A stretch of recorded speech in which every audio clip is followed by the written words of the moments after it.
Jadi begini Mas Ari, kalau kita bicara soal nasab, Mm-mm.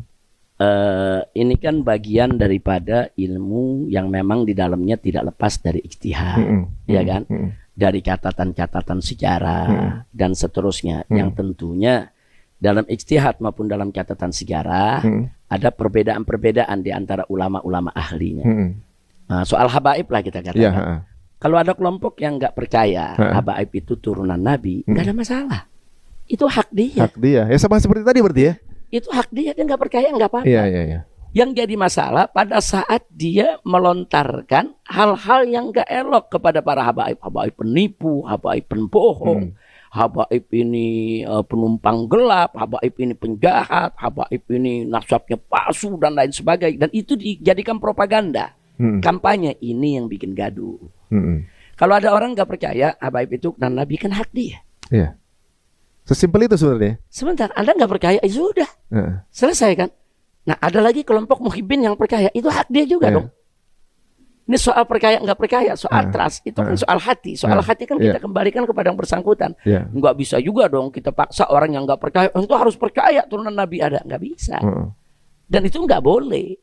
Nah, kita hanya menunjukkan bahwa Habib ini keturunan Nabi, ini loh silsilahnya, ini loh catatan sejarahnya, ini loh bukti-buktinya. Mau percaya silakan, nggak percaya nggak apa-apa. Seringan itu, simpel kan? Dan dari dulu juga yang nggak percaya banyak kok, bukan sedikit. Banyak dari dulu yang nggak percaya, tapi nggak pernah ribut. Oh, sebenarnya udah bertahun-tahun. Dari dulu udah banyak kok. Katakan umpamanya sebagian saudara-saudara kita di Muhammadiyah, saudara-saudara kita di Muhammadiyah, dari dulu banyak yang mempertanyakan itu. Saudara-saudara kita dari golongan Al-Irsyad umpamanya, ya kan, sebagian dari dulu juga banyak yang mempertanyakan itu. No problem. Dia mau percaya, dia nggak percaya, hak dia. Dan dari dulu kan yang benci habaib juga banyak.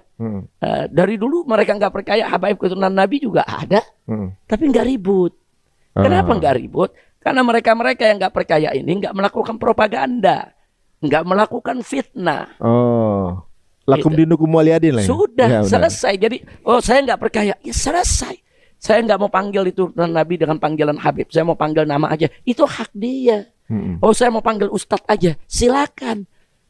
Jadi artinya sebetulnya persoalannya sederhana. Nah, antara percaya atau enggak aja gitu. Ya, ada orang nggak percaya, kemudian dia bikin tesis umpamanya untuk mengungkapkan secara ilmiah kalau habaib ini nggak meyakinkan keberadaannya. Itu hak dia.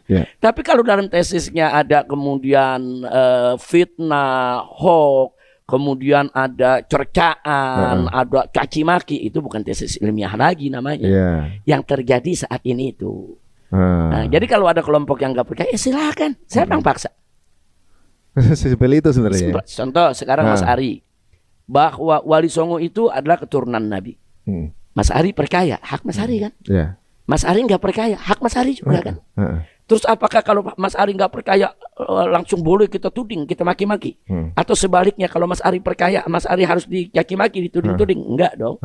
Itu urusan percaya nggak percaya, biarin aja masing-masing.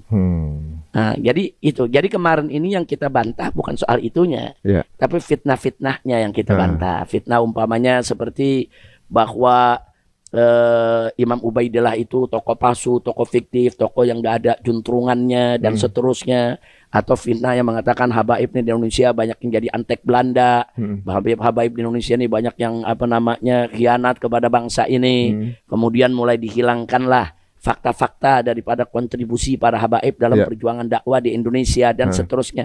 Itu yang kita bantah. Semoga kita jadi lebih bersyukur atas karunia yang diberikan oleh Allah ini ya teman. Jazakumullahu khairan.